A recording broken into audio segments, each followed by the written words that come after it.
বিসমিল্লাহির রহমানির রহিম। রূপালী মৎস্যে স্বনির্ভর দেশ, সবার আগে বাংলাদেশ, এই প্রতিবদ্ধকে সামনে রেখে জাতীয় মৎস্য পক্ষ 2026 আজ থেকে শুরু হয়েছে।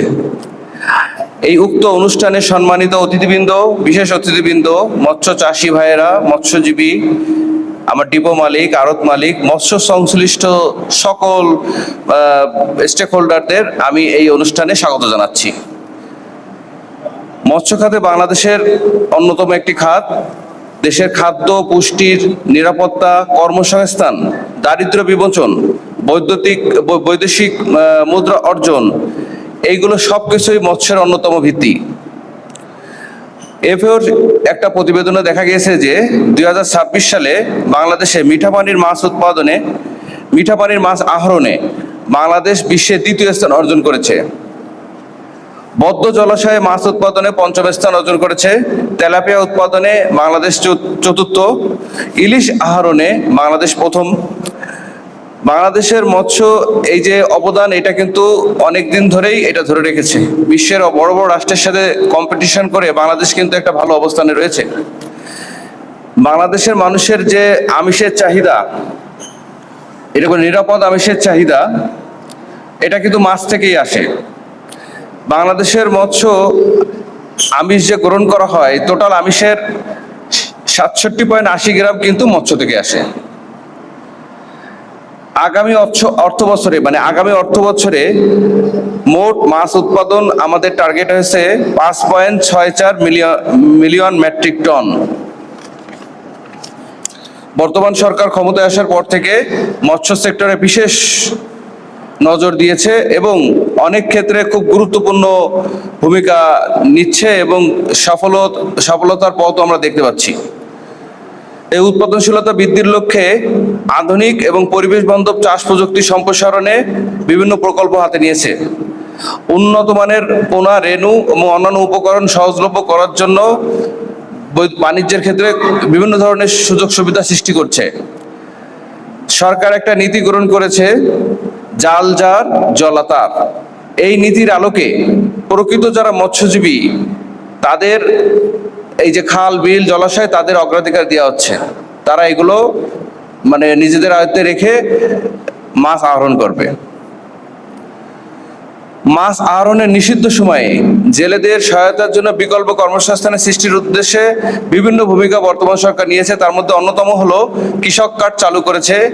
আপনারা যারা এই মৎস্য চাষী, মৎস্যজীবী, অবশ্যই কৃষক কার্ডের অন্তর্ভুক্ত হতে হবে। সরকার আরেকটা নীতি গ্রহণ করেছে, সেটা হলো মৎস্য বীমা। অনেক সময় বিভিন্ন কারণে মাছের উৎপাদন কমে যায়, ভাইরাসের কারণে, প্রাকৃতিক দুর্যোগের কারণে। এই জন্য মৎস্য বীমা চালুরও সরকার সচেষ্ট রয়েছে এবং এটা চালু করবে। উন্মুক্ত জলাশয়ে মাছের উৎপাদন বৃদ্ধির জন্য এবং অবক্ষিত জলাশয়ের পুনরুদ্ধারের জন্য অভয়াশ্রম স্থাপন, বিল নার্সারি স্থাপন, এইগুলো স্থাপন করে মাছের উৎপাদন বৃদ্ধি করা হচ্ছে। যেহেতু আমাদের খাল, বিল অনেক রয়েছে, খাল, বিলে আমরা অবাধে বিভিন্ন প্রকারের মাছ ধরি এবং একটা নির্দিষ্ট সময়ে মাছের ডিম আসে, সে সময় মাছ ধরি। এগুলো যাতে না হয়, এই জন্য বিভিন্ন ধরনের আইন প্রয়োগের ব্যবস্থা করা হয়েছে এবং এই নিষিদ্ধকালীন সময়ে চালের ব্যবস্থা করেছে সরকার।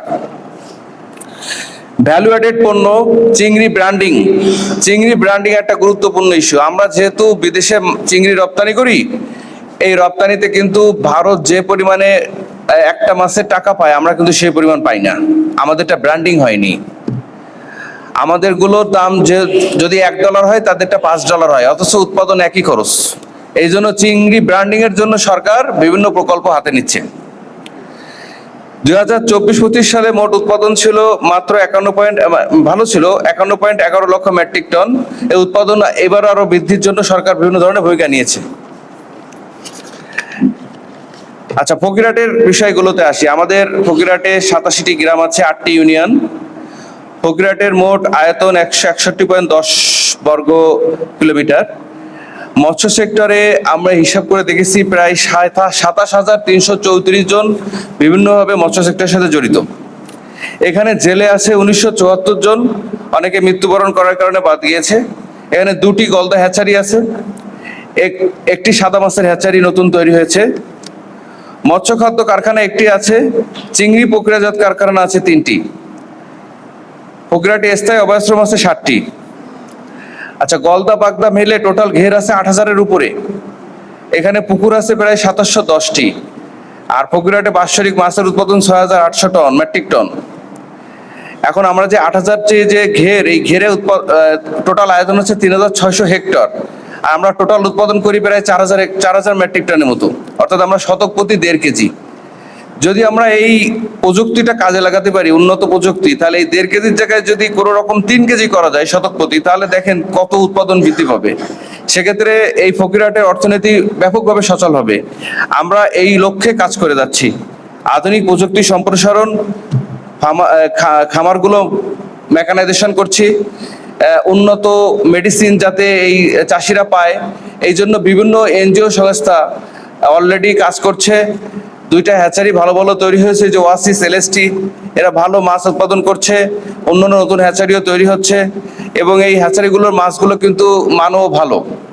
আমাদের যে ঘাটতি ছিল, আসলে ঘাটতি অনেক এখনো রয়ে গেছে।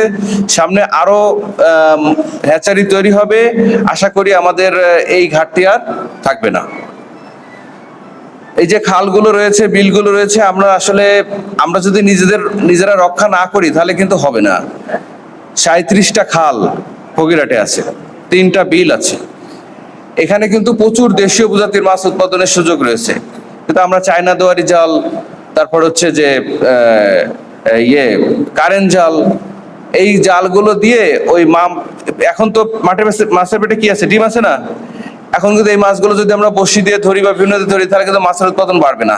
এখন আমি মনে করি অভিযান করলাম, পুলিশ নিয়ে গেলাম, জেল জরিমানা করলাম, এটাই কি সব? এটা কিন্তু আমার একার পক্ষে বা আমাদের প্রশাসনের পক্ষে একা সম্ভব না। আপনাদের এখানে এগিয়ে আসতে হবে, সচেতন করতে হবে। এই সময়টায় বর্ষাকালীন যে ডিম উৎপাদন হয়, এই সময়টায় কোনোভাবেই যাতে করে এই মাছগুলো ধরা না যায়, সেই ব্যবস্থাপনা আপনাদের নিতে হবে। এভাবে যদি আমরা চলতে পারি, ফকিরহাট একটা ভালো জায়গা, মৎস্য উৎপাদনের সারপ্লাস, মানে এখানের মাছ বিদেশে, ফকিরহাট বাদে বাইরের উপজেলাগুলোতে যায়। আমরা কিন্তু ভালো পর্যায়ে আছি। এখন একটু প্রযুক্তি অবলম্বন করলেই আমরা একটা ভালো পর্যায়ে চলে যাব। আমি মৎস্য সেক্টরে উন্নতি কামনা করি। আমরা যতদিন আছি, আমরা সার্বক্ষণিক কষ্ট করে যাচ্ছি। বর্তমান সরকার দেশকে উন্নয়নের জন্য মাননীয় প্রধানমন্ত্রী তারেক রহমান চেষ্টা করে যাচ্ছেন, নিরলস পরিশ্রম করে যাচ্ছেন। আমরা তার কর্মী হিসাবে, সরকারি একজন কর্মচারী হিসাবে তার এই লক্ষ্য পূরণে সর্বদা সচেষ্ট থাকব। চাষিরাও আমাদের সাথে একইভাবে সচেষ্ট থাকবেন, এই আশা ব্যক্ত করছি। এই বলে সংক্ষিপ্ত উপদেশ করছি। ধন্যবাদ।